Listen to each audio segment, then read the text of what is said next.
Yun na, sana ganito talaga umalis. Di ba malayo yung papasukan ko? Ano na ako? Ikaw na bahala dito, ah.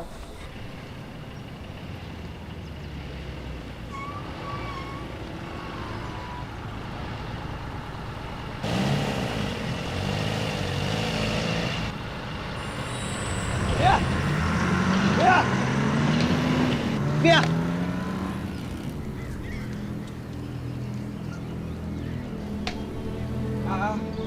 Kaya pwede ba makasabay kahit hanggang labasan lang? Sige na po. Wala po kasi yung pamasahe ko eh. Sige, sige, sakay. Salamat po.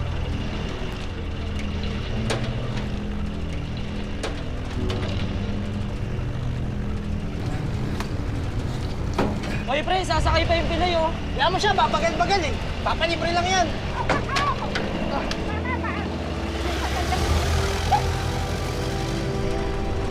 Okay ka lang ba, Iho? My God! Okay ka lang? Wala ka may masakit sa'yo? Diyos ko, Lord! Isinilang si Christian na may cerebral palsy, isang kondisyon na sadyang nakaapekto sa kanyang paglalakad. Pero hindi lang ito ang naging hadlang sa kanyang kagustuhang makapagtapos sa pag-aaral.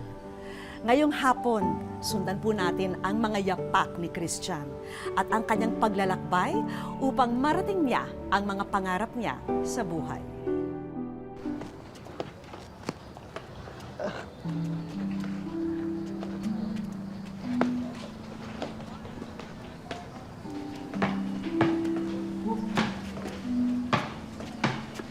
Hoy, Pilantod! Huwag ka na magmadali. Tapos na yung klase, oh. Tapos na yung Propo ko, pre. Tapos na. Pilantod. Lakad ka maayos, oy. Ma'am. You're late again, Mr. Lagaso. Simula nang hawakan ko ang klaseng ito, 2 beses ka lang yata naging on time. Ma'am, kasi kanina... Ano? Traffic. Wala ka na naman pamasahe. Umikat ka na naman sa Oong Marikina. Sawan-sawa na ako. Lahat na yata ng excuses nagawa mo ni. Ma'am, totoo naman po kasi. Ma'am, baka naman pwede pa kumuha ng test si Christian. Nakita niyo naman ho yung kalagayan niya eh. Anong gusto mo? Bigyan natin siya ng special treatment? This has nothing to do with his disability. Wala akong pakialam kung may kapansanan man siya. Kapag exam, kailangan dumating siya ng maaga. Ay, naku. Ma'am, sige na po. Nagmamakawa po ako sa inyo. Okay, bibigyan kita ng pagkakataon. Gusto mo ba talaga ipasa yung klase ko? Kahit ano pong gagawin ko. O, sige. Bibigyan kita ng special project. Ipapasa kita kung makapagpuproduce ka ng tablet. Ma'am, wala po akong pambili ng Eh, gusto mo ng special treatment, eh di special project ang kailangan mo ibigay sa akin. tablet. Baka naman may iba kayong pwede pagawa kay Christian. Nakita niyo naman ho yung kalagayan niya. Ay, naku, bahala na nga kayo sa buhay niyo. Ma'am, sandali lang po, ma'am. Fast forward po. Didiretso ko pa niyan. Pwede naman. Ako talagang pambili ng tablet. Bahala ka sa buhay mo. Didiretso ko pa yan. Diretso na, pre. Sabi ko sa'yo, didiretso to eh. Christian! Di ba? Uncle Break. Galing, di ba? Sabi ko sa inyo, didiretso. Sinaulo ka ba? Bakit ako? Walang nakakatawa sa ginawa mo! Trisha, hayaan mo na sila. Bakit mo ba kasi pinagtatanggol yan? Sinaulo ka ba? Walang nakakatawa sa ginawa niyo? Walang nakakatawa. Bakit sila tumatawa? Ano bang problema mo? Bakit ako? Ito may problema ko. Ilan, Todd? Siguro may gusto ka sa kanya, no? Malisyoso ka! Eh di magsama kayong dalawa! Wala ka pala eh. Nung wala, isa ka pa eh. Oh,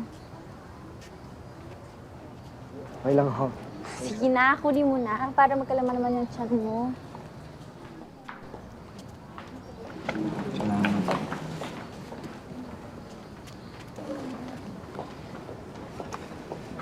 Alam mo, minsan hindi ko na alam kung paano pa kita pasasalamatan, Trish. Ano ka ba? Wala lang yun. Sino pa magtutulungan kundi tayo-tayo rin? Alam mo kung pwede nga lang ako bumili ng tablet mo. Kaso, alam mo naman, Hindi mo naman problema yan. Sarili kong problema yan. Alam ko, meron ka rin sariling problema na kailangan. Napaka-unfair naman kasi ni ma'am. Di niya na nakikita yung efforts mo. Minsan iniisip ko nga na ano bang kalaban ko yung buong mundo. Simple lang naman yung gusto ko sa buhay. Gusto ko lang makapagtapos pero parang hindi pa mangyayari yun. Huwag ka naman magsalita ng ganyan. Nakikita ko naman yung pagpursige mo eh. At alam ko, matutupad mo yung mga pangarap mo. Sana nga, Trisha. Sana magkatotoo yung sinasabi ko. Kumain ka na nga. Mamaya natin pag-usapan yung mga ganyan. Ano ka mo? Tablet? Nagbibiro ka ba? Tinanong mo ba kung bakit? Sabi kasi ako daw yung dahilan kung bakit ako lagi nalilate. Eh, saan naman tayo kukuha ng pera pambili dyan? Diyos ko, pamasahe nga lang, problema na.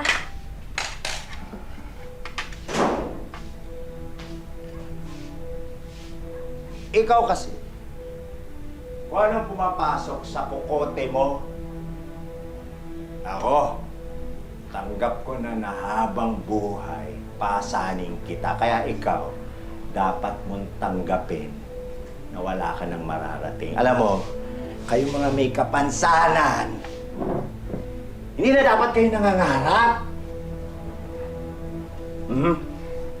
Tayo naman, ang sakit mo naman magsalita. Ikaw, kinukonsenti mo yung kuya mo. Nagsasabi na ako ng totoo. Kuya, Ay! Hayaan mo siya. Para matauhan. Kakain na ako. Dati.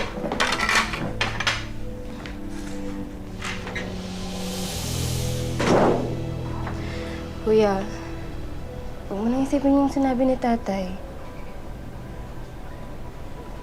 Hindi niya kasi naisip na para sa kanya rin yung ginagawa ko.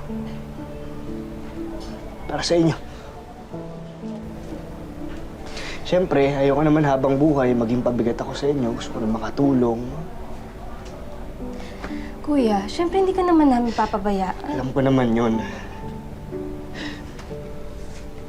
Pero gusto ko, kahit pa paano gusto ko tumayo sa sarili kong mga paa. O sige, sige. Kakausapin ko yung kaibigan ko. Baka matulungan niya tayo. Huwag kang iiyak, ha? Kakayanin natin to.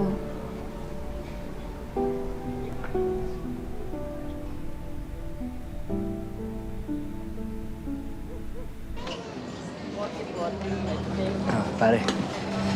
Salamat nga pala. Sus, huwag mo na isipin yun. Alam mo nang matagal ko nang gustong bumawi sa kapatid mo. Basta, galingan mo lang sa pagtatrabaho. Okay na ako doon.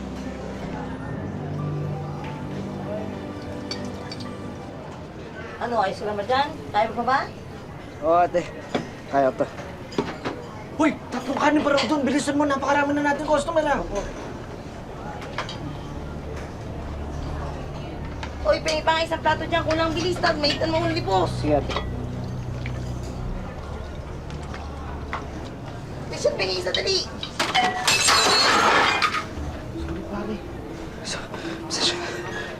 Uy! Eh! Lumabas ka dito. Alis! Isa, hindi ko po kasalanan yan. Hindi mo kasalanan. Ano yan? Ha? Umalis ka na dito. Uubos ang sweldo mo lang dito. Alis na! Sir, kailangan ko po ng trabaho. Alis na! Sir! Ate. Iharang-harang ka kasi. Ayan. Sir, kahit ano pong trabaho gagawin ko, huwag niyo lang po ako sa... Umalis ka na rito. Hindi mo naman kaya eh. Sir, kakayanin ko naman eh. Sige na, please. Kailangan ko lang po. Talaga yung trabaho. Sinabi ko umalis ka na. Sir, nagmamakaawa po ako sa inyo. Kailangan ko po yung trabaho ito. Pag hindi ka pa umalis, tatawag na ako ng barangay. Alis na! Nagmamakaawa po ako sa inyo. Kailangan ko lang po talaga yung trabaho ito. Sinabi na umalis ka na eh.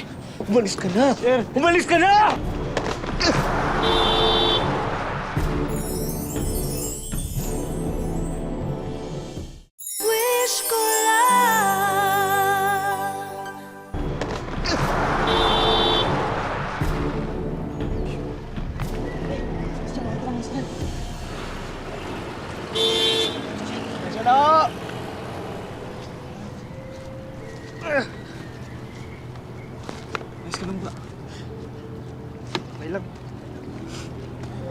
Salamat ah.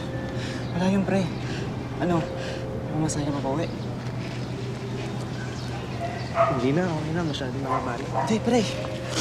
Ito. Hindi na. Pare, okay. Pre, ito. Sige na. Ito na. Huwag yung tulong ito. Sige na.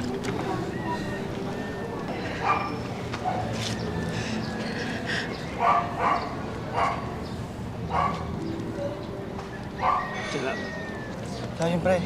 Ingat ka pa uwi.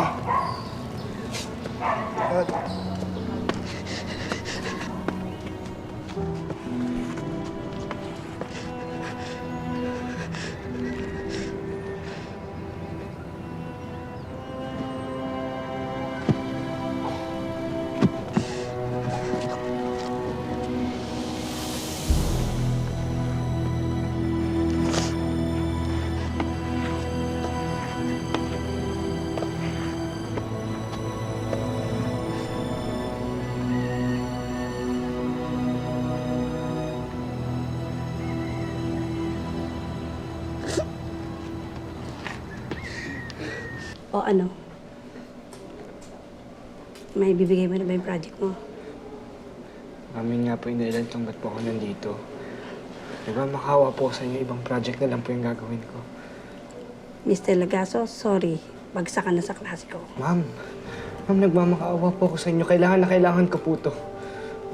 Huwag mo kong bigyan ng dahilan. Binigay ko na lahat sa'yo.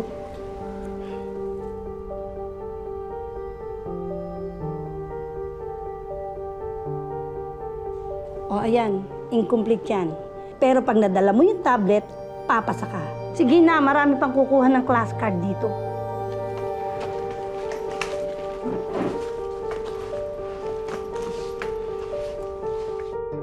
Kahit ano raw ang pagpupursige ni Christian, sadyang marami ang humahadlang sa kanyang dinaraanan. Tila lalong ipinagkakait pa sa kanya ang mga pagkakataon para siya'y umunlad at magtagumpay.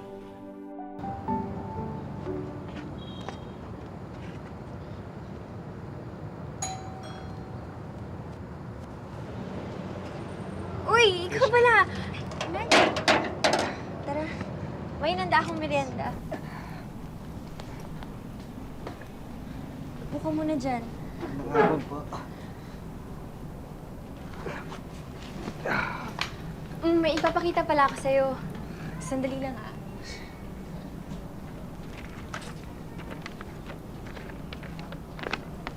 Ito, ayan. Ano to? Yan yung sinasabi ko sa'yo. Diyan, libre lang ang tuition. Kaso, medyo limited nga lang ang mga course. Salamat. Sige, dyan ka lang ako. Wala akong merienda. Sige. Trisha, mag-usap na tayo. Yung lalaking yun, naliligaw ba yan sa'yo? Oh, nagkaklase ko lang mo yan si Christian. Eh kung makaasta ka, parang maliligaw mo eh. Nay naman. Ano naman kung maliligaw sa akin yung tao? Trisha. Kailangan mo ba ng tulong dyan? Hindi. Ito. Sigurado ka? Ito. Uminom ka muna. Okay lang ako. Salamat. Sige, sandali lang, ah. Hindi mo ba nakita yung itsura ng Christian na yan? Ha? Ni hindi nga makaakit ng bahay ng maayos. Aakit pa ng ligaw? Nay naman, baka marinig yun. Eh ano ngayon kung marinig niya? Dapat malaman na niya ngayon. Eh paano kung magkatuluyan kayo? Ha? Anong mapapala mo sa lalaking yan? Magiging yaya ka sa lalaking ito? Nay naman. Trisha naman, ang dami kong pangarap sa'yo. Ha? At hindi ko pinangarap na bumuhay ka ng isang palamunin. Nay! Christian! Dito ka lang! Nay! Christian! Hindi! Huwag kang... Christian! Dito ka lang!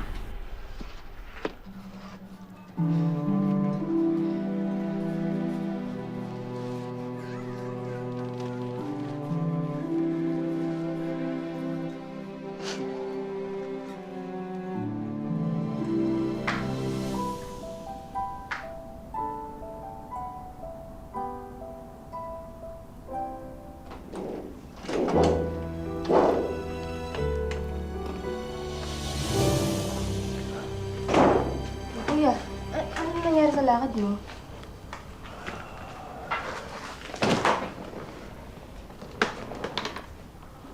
Anong nangyari? Ang taas kasi ng lipad.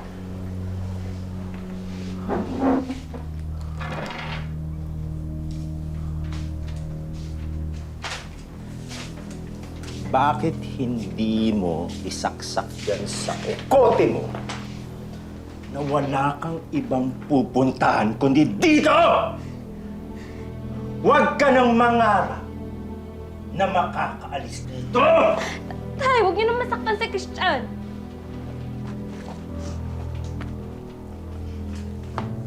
Tignan mo itong walang ganito. Kinakausap ko pa, tinatalikuran ako. Hindi pa tayo tapos! Tay! Tay! Tama na yan! Gusto mo tumayo, di ba? Tayo! Hindi ka makatayo. Tayo! Tayo sabi. Mayabang mo, di ba? Tay! Tay! Tama na yan! Gusto niyang tumayo mag-isa, di ba? Tama na yan! Tama na yun, Tay! Ano talagang problema mo sa amin? Hindi mo ba naiisip? Lahat ng paghihirap ko, lahat ng ginagawa ko, para sa iyo! Para sa atin! Sa akin. Alam mo kung ano ang problema ko? Ang problema ko, puro kamalasan na lang ang dinala mo sa buhay ko! Tamang sinabi siguro ng nanay mo na dapat hindi na kita binuhay! Eh, sana hindi mo na ako binuhay! Para hindi ka naghihirap ngayon! Sana pinatay mo na lang ako! Kasi para mo na lang pinapalay sa panunumbat mo eh! Patayin mo na lang ako para matapos na to! Patayin mo na lang ako para matapos na to! Hindi ang gusto mo! Hindi ang gusto mo!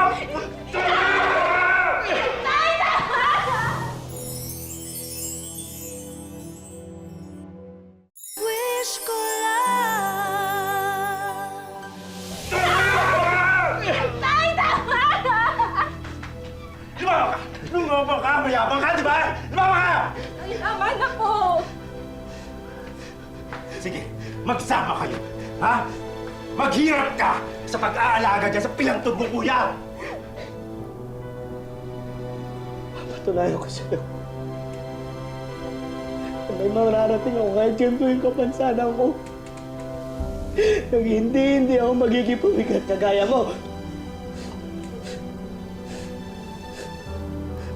Lumayas kayo! Layas!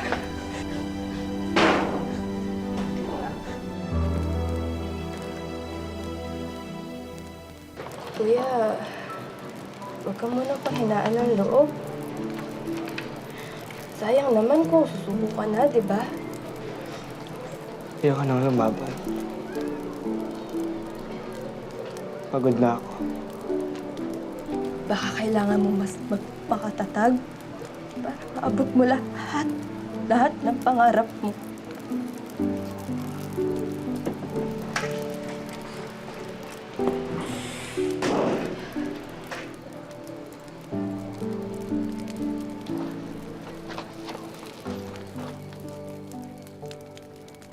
Bagamat hindi naging maganda ang kanyang mga naranasan, nagsikap pa rin si Christian na matapos ang kanyang pag-aaral. Sa kanyang bagong paaralan, dinoble pa ng binata ang kanyang kasipagan. Sir, good morning ho. Ay, good morning. Pwede po ba magtanong? Okay. Saan po dito yung klase ng electronics? Doon. Sa dulo. Pero sarado pa yung kwarto. Sige po, salamat po. Magkita na po ako sa labas.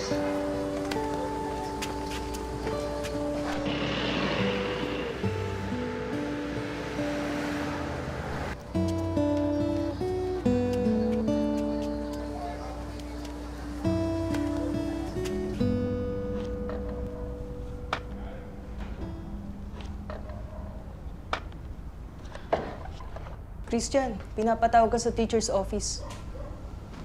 Bakit daw? Di ko alam eh. Basta pinapapunta ka ni Sir Nonoy.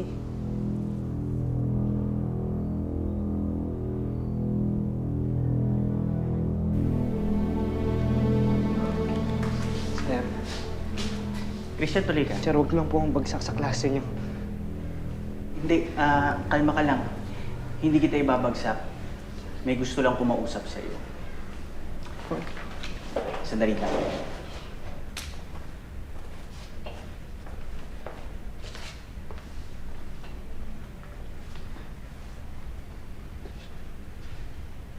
Christian, ang ginagawa mo dito? Hindi ko kasi kayang matiis na basta-basta mo na lang itapon yung buhay mo dahil lang sa nangyari sa school natin. Nakausap na ako ni Trisha tungkol sa kalagayan mo. At nakikita ko naman na mahalaga sa iyo ang pag-aaral mo. Kaya ang i-offer ko sana is kung okay lang sa'yo, ang paninirahan mo sa dormitory ng kakilala ko. Nang sa ganun naman hindi ka na araw-araw maglalakad mula sa inyo.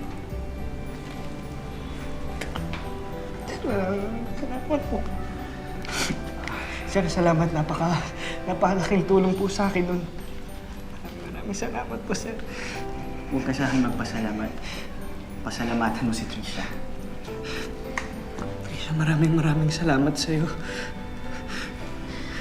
Christian, pasensya na kung may nagawa man ako masama sa'yo noon. Wala yun.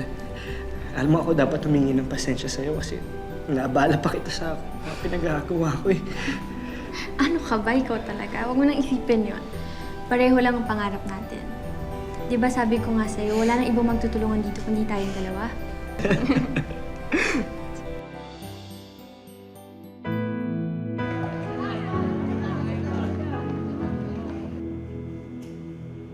Unang taon ni Christian dito sa Marikina Polytechnic College at Certificate of Technology Major in Electronics ang kinukuha niya.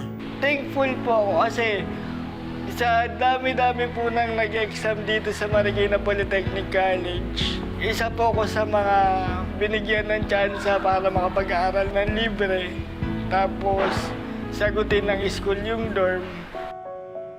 Bagamat napagtagumpayan na ni Christian ang kanyang pangarap na maipagpatuloy ang kanyang pag-aaral, hindi pa rin niya maituring na happy ending ang kanyang naging kapalaran. Sa ngayon kasi, mag-isa niyang binabalikat ang ibang gastusin niya sa eskwela. Dumating po sa punto na gusto ko nang sumuko. May punto po kasi na isang araw sa buhay ko na talagang wala. Napagtantunan ni Christian na hindi sapat ang determinasyon lamang para makamit ang inaasam na diploma. Ang main problem ko po is financial. Tapos kung paano ko po masasagawa ng maayos yung mga projects ko na kailangan mag-computer, kailangan mo ng print, kailangan mo ng soldering iron. Dahil literal na walang panggastos sa ngayon si Christian, sasabay na lang daw sa Agos ang binata. Sana lang ay makaipon na siya ng pambili ng mga kailangang gamit o tools sa kursong electronics. Basta ang mahalaga, hindi niya raw bibitawan ang kanyang kagustuhan na makapagtapos ng kolehiyo. Kung iisipin mo po sa kanya na dahil lang may kapansanan ka, hindi ka makakapagtrabaho, ginagawa ko siyang motivation yung kapansanan ko na kung anong kayang gawin ng normal na tao, kaya ko rin pong gawin. Wish ko lang. Hindi man nabiyayaan ng normal na pangangatawan, hindi naman matatawaran ang determinasyon ni Christian para malampasan ang mga dumarating na problema. Kaya naman ngayong araw na ito, susuklian natin ng sangkatutak na sorpresa ang lahat ng sakripisyong matagal nang tinatahak ng binata. Naghahanda na noon si Christian para sa kanyang susunod na klase. Ang hindi niya alam,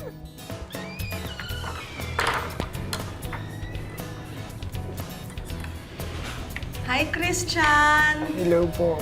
Hello, good morning. Christian, magaling ka raw gumawa ng laptop. Tingnan mo na nga kung kaya mo to, ha? Sige po. Ito, ha? Si Vicky. Ah! Welcome sa wish ko lang. doon lamang naunawaan ni Christian na hindi pala isang kliyente ang bumisita sa kanya. Oh, bakit naman, Christian? Bakit ka umiiyak? Ha? Bigla lang.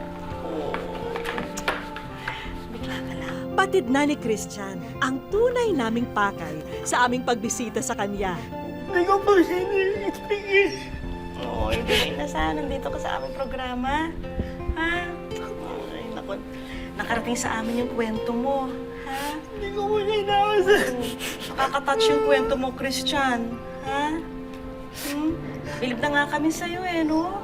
Gusto ko lang po talaga makatapos. Bakit ganun na lang ang determinasyon mo, Christian? Kasi may pangarap po ako sa buhay. Pakahabak po ng diploma ng college po. Tapos makapagtrabaho po, magkaroon kasi po gusto ko pong tumulong sa pamilya ko.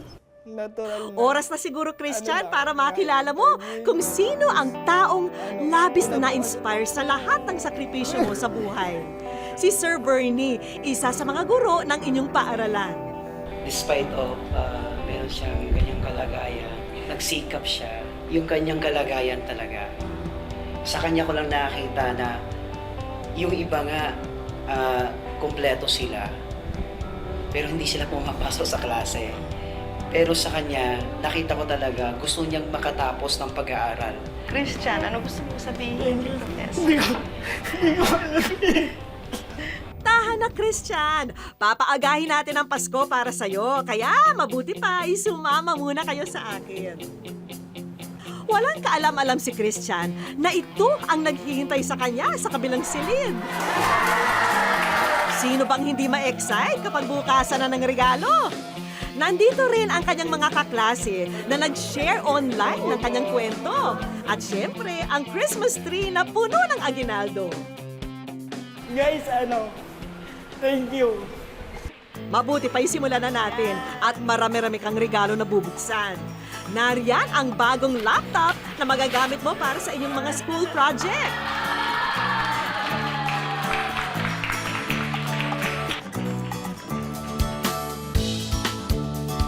Meron na ring bagong printer na kasama yan, ha? Kumpletong toolbox. Yan. Educational at financial assistance na nagkakahalaga ng 20,000 pesos. Ito, tingnan mo na nga kung anong laman nito. Christmas socks na merong laman na pambaon sa araw-araw.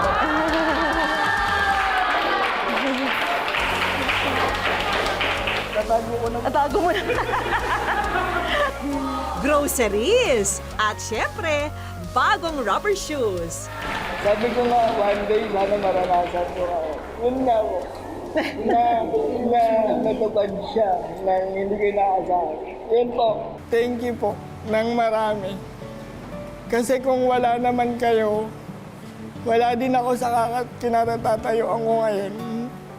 Lahat po ng itinutulong niyo sa akin, ginagrab ko po yun na opportunity. Ang papangako ko lang po sa inyo, sabay-sabay tayong aakyat ng stage.